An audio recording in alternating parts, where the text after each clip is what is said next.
So if you find yourself overeating when your friends cook for you, then this week you're in luck. So listen on to discover my 3 fun tips for being a gracious guest without ending up with that awful bloated belly. So welcome to Joyful Eating, episode 194. And so this week we're talking about 3 clever tips to be a gracious guest without overeating. And before we get to that, the best bite I had actually last night, I was had a big work day and I knew I was going to be home late. I had to go and visit my sister in the hospital. So I just quickly put some chicken in the slow cooker with half a jar of salsa. Like it was, and it's this Mexican, like smoky, uh, some chipotle salsa. So then ran out the door, didn't think about it all day, got home, amazing smells, and then just served it with some sour cream, some fresh coriander, and some chopped up baby cos leaves, like lettuce leaves. And it was so good. It was just like 2 ingredients, like, and plus the magic ingredient of time. Like it's amazing what a different, like how that can come together.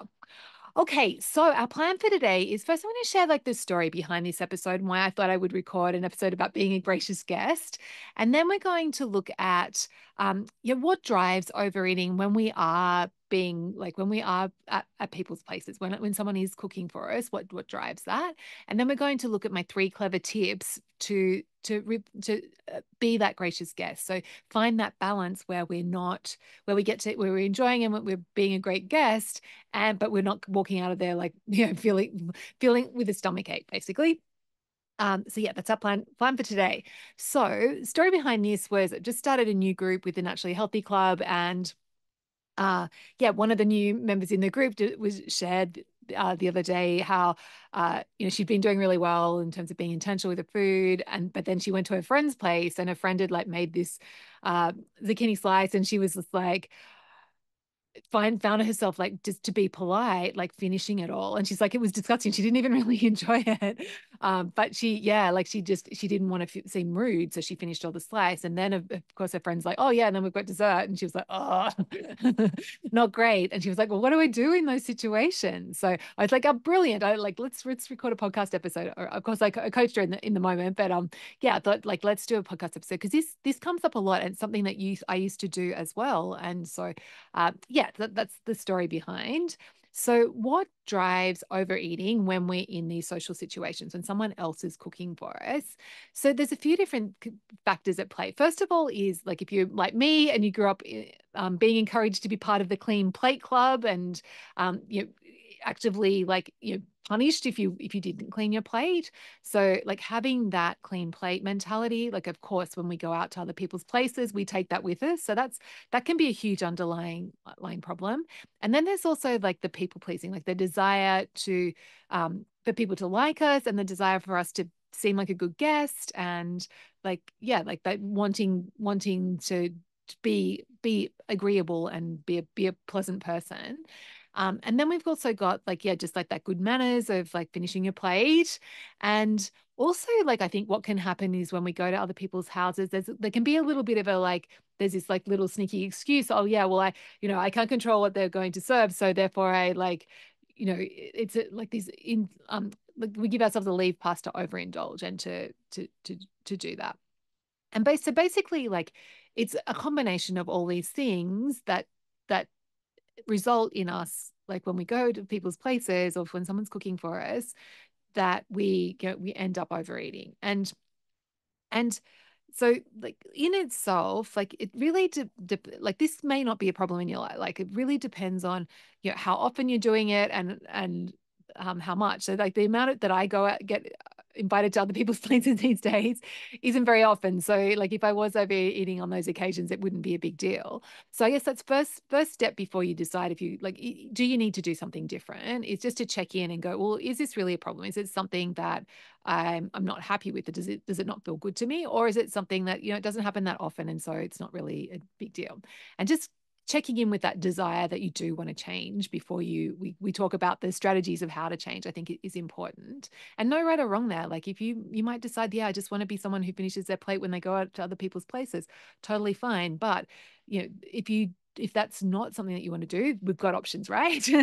And And yeah, like I think their life's too short to be like finishing, particularly if your friends aren't a great friend isn't a great cook, like that's not so great. So what do we do instead? Like what are my tips for navigating this situation? So I think the first thing is to just be intentional with it. So actually before you go out, like just check in with yourself. Like, is it more important for me to clean my plate and be a good guest, or is it more important for me to uh listen to my body and honor like what feels good to me in terms of how much I eat?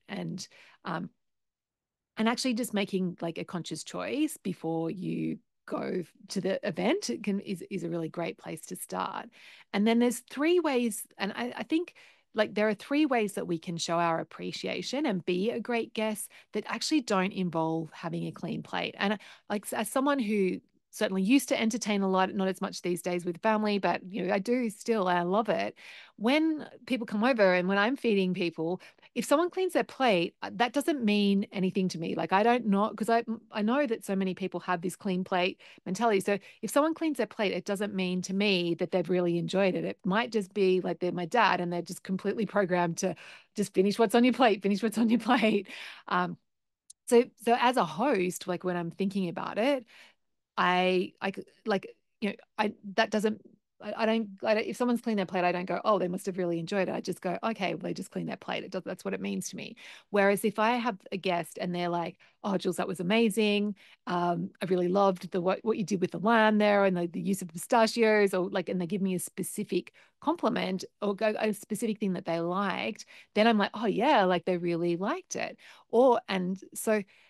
So yeah, we can be intentional. So I guess the reason I wanted to share that is just like to remember that a clean plate isn't the only way you can show appreciation. So there's three other ways that we can do it. First of all is like just asking for the recipes. Like, oh, that was really amazing. I'd love to, like, I really love that. Can you share the recipe? Like if someone is asking me how I made something, then like I'm like, oh, they must have really liked it. Like that's always a huge compliment.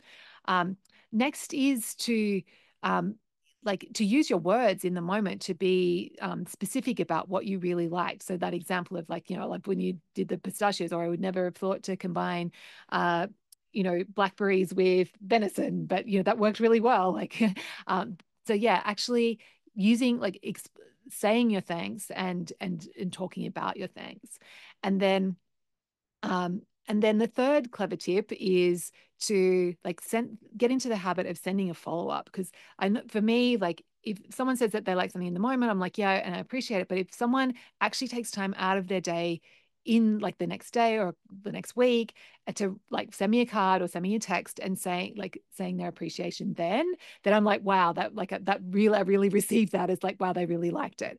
So that's three ways we can do it. So you can just ask for the recipe, you can send a follow-up card or a text, or you can use it like compliment them in the moment. And I guess if you're in that tricky situation like my client who where the food isn't that great, there's no need to lie about it and say, oh, that was the most amazing zucchini slice. But what you can do is, if you really don't, like if you're full and you don't want to finish it, you can just say that. Like it's just like, oh, I'm full, and maybe if you know that there's going to be dessert, you can say, oh, I just want to save space for dessert. And like no host is going to, if I have a guest that says, oh, I'm really full, like that was very satisfying, then I'm like, of course I'm not going to push more food on them. So I think like just being honest with that is another great way to approach the situation. So in that example with my client where she didn't actually enjoy the zucchini slice, like she like didn't have to lie about it, but she could have also, rather than just finishing her plate, she could have said, oh, I'm gonna save space for dessert. And then she, could have been able to have the dessert, would have been fitted in, and it would have felt good to her. And also it wouldn't have been insulting to her host. And also she could like, I guess the other thing is that she could compliment her host, maybe not on how the food tasted, but on just the thoughtfulness of like, oh, I really appreciate that you took like that you were feeding me. Like it feels really nice when someone cooks for me, and actually, so the you're not lying about like your appreciation of the food, but you can also appreciate the gesture. So yes, I guess to say something specific around what you appreciate about them doing this thing for you is another way to approach that. But yeah, yeah, so they're my tips. And I think just bringing a little bit of intentionality into it, just pausing and thinking before you enter into the situation goes a long way to making that smooth transition. So yeah, it is totally possible to be a gracious guest and also be like, honor what feels good to you as well. So that's it for this week. So if you'd like to become like an intentional gracious guest who finds that balance between enjoying the occasion without overdoing it, then I invite you to join me in the Naturally Healthy Club. So it's my 6-month coaching group, which gives you my personal, simple, doable process to change your relationship with food, so you enjoy eating well automatically and you feel good in your clothes. So we enroll twice a year. And we usually sell out. So make sure you get on the wait list. So just check out the link in the show notes. So have a fantastic week. I hope you get I hope someone is cooking for you this week and you do get an opportunity to practice being a gracious guest. And I will see you next week. Bye.